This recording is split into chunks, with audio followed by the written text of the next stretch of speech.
Our group depicted the conclusion of the Edgar-Edmund conflict. Our interpretation starts with Albany right after Edmund condemns Cordelia and Lear to death. Albany accuses Edmund of treason as Goneril and Regan quarrel. Regan is let out by a soldier for Goneril's poison is killing her. On the sound of a herald's trumpet, the masked Edgar enters. Edgar and Edmund duel to decide the fate of England. After Edgar strikes down Edmund, he tells the woeful tale of how he met Gloucester, Kent, and Lear. Suddenly, a gentleman enters, grievous news.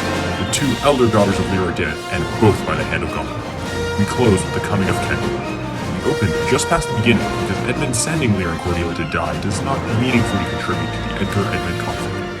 Ending just before Kent enters was necessary owing to the length of the scene, and as Kent's entrance occurs after the final resolution of the conflict, it is extraneous. The duel between Edgar and Edmund ends their strife and decides the fate of England. Sir, you have showed today your valiant strain, and fortune led you well. You have the captives who were the opposites of this day's strife. I do require them of you, so to use them as we shall find their merits and our safety may equally well determine. Sir, I thought it fit to send the old and miserable king to some retention and appointed guard, whose age had charms in it, whose title more, to pluck the common bosom on his side, and turn our impressed lances in our eyes, which do command them. With him I sent the queen, my reason all the same, and they are ready tomorrow, or at further space, to appear where you shall hold your session. At this time we sweat and bleed. The friend hath lost his friend, and the best quarrels in the heat are cursed by those that feel their sharpness. The question of Cordelia and her father requires a fitter place. Sir, by your patience, I hold you but a subject of this war, not as a brother. But as we list to grace him, methinks our pleasure might have been demanded ere he spoke so far.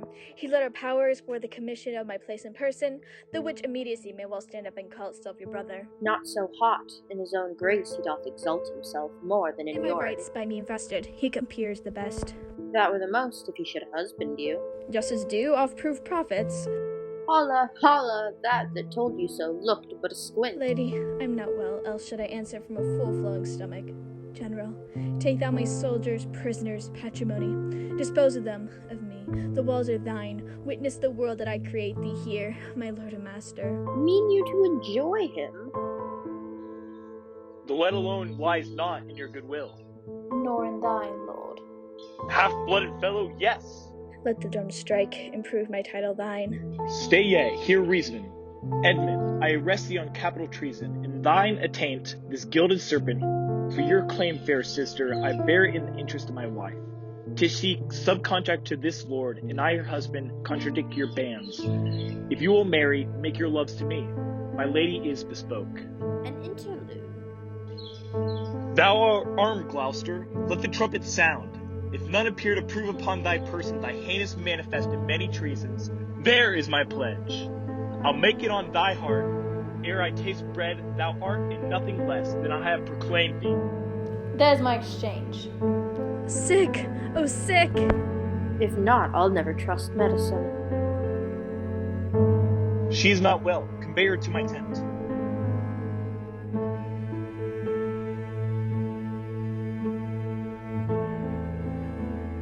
A herald, ho! A herald, ho, a herald. Sound the trumpets!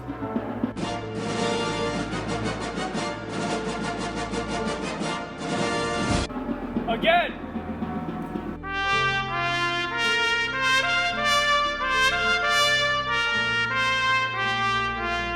Again! Again!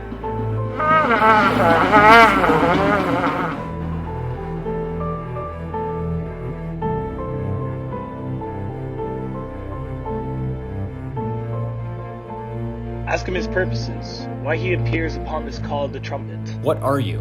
Your name? Your quality? And why you answer this present summons? No, my name is lost. My treason's tooth bare now than canker bit. Yet I am noble as the adversary I come to cope. Which is that adversary?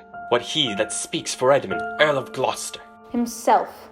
What sayest thou to him? Draw thy sword, that if my speech offend a noble heart, thy arm may do thee justice. Here is mine! Behold, it is my privilege, the privilege of mine honors, my oath and my profession. I protest, Marug, thy strength, place, youth, and eminence, Despite thy victor's sword and fire new fortune, thy valor and thy heart, thou art a traitor, false to thy gods, thy brothers, and thy father, conspirate against this high illustrious prince, and from the extremest upward of thy head to the descent and dust below thy foot, a most toad-spotted traitor. Say thou no? This sword, this arm, and my best spirits are bent to prove upon thy heart, whereunto I speak. Thou liest! In wisdom I should ask thy name, but since thy outside looks so fair and warlike, and that thy tongue some say of breeding breathes, what safe and nicely I might well delay. By rule of knighthood I disdain and spurn, back do I toss these treasons to thy head. With the hell-hated lie o'erwhelm thy heart, which for yet glance by and scarcely bruise. This sword of mine shall give them instant way, where they shall rest forever. Trumpets, speak.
Save him! Save him!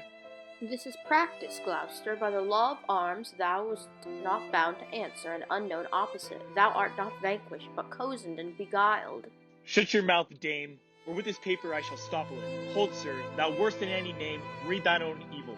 No tearing, lady, I perceive you know it. Say if I do, the laws are mine, not thine, who can arraign me for it. Most monstrous! Oh, knowest thou this paper? Ask me not what I know. What you have charged me with, that have I done, and more, much more. The time will bring it out. 'Tis past, and so am I. But what art thou that hast this fortune on me? If thou art noble, I do forgive thee. Let's exchange charities. I am no less in blood than thou art, Edmund. If more, the more hast wronged me. My name is Agar, and thy father's son. The gods are just, and our pleasant vices make instruments to plague us. The dark and vicious place where thee got cost him his eyes. Thou'st spoken right. 'Tis true, the wheel has come full circle. I am here. Methought thy very gait did prophesy a royal nobleness. I must embrace thee. Let sorrow split my heart if ever I did hate thee or thy father. Worthy prince, I know it. Where have you hid yourself? How have you known the miseries of your father? Are nursing them, my lord. List a brief tale, and when 'tis told, oh, that my heart would burst. The bloody proclamation to escape that followed me so near. Oh, our lives' sweetness, that we the pain of death would hourly die rather than die at once, taught me to shift into a madman's rag, to us a semblance that the very dogs disdained, and in this habit I met my father, with his bleeding rings, the precious stones new lost, became his guide, led him, begged for him, saved him from despair. Never, O fault, revealed myself unto him until some half hour passed, when I was armed. Not sure, though hoping of this good success, I asked his blessing, and from first to last told him of our pilgrimage. But his flawed heart, too weak the conflict to support, 'twas the two extremes of passion, joy, and grief, burst smiling. This speech of yours hath moved me, and shall perchance do good. But speak you on, you look as you had something more to say. If there be more woeful, hold it in, for I am almost ready to dissolve, hearing of this. This would have seemed a period to such as love not sorrow, but to another, to amplify too much, would make much more and top extremity. Whilst I was in big clamor, came there a man, who, having seen me in my worst estate, shunned my abhorred society. But then, finding who 'twas that so endured, with his strong arms he fastened on my neck and bellowed out as he burst heaven, threw him on my father, told the most piteous tale of Lear and him that ever ear received, which, in recounting, his grief grew puissant, and the strings of life began to crack. Twice then the trumpet sounded, and there I left him tranced. But who was this? Kent, sir, the banished Kent, who in disguise followed his enemy king and did him service improper for a slave. Help, help, oh help. What means this bloody knife? 'Tis hot, it smokes. It came even from the heart of, oh, she's dead. Who dead? Speak, man. Your lady, sir, your lady, and her sister by her is poisoned, she confesses it. I was contracted to them both, all three now marry in an instant. Here comes Kent.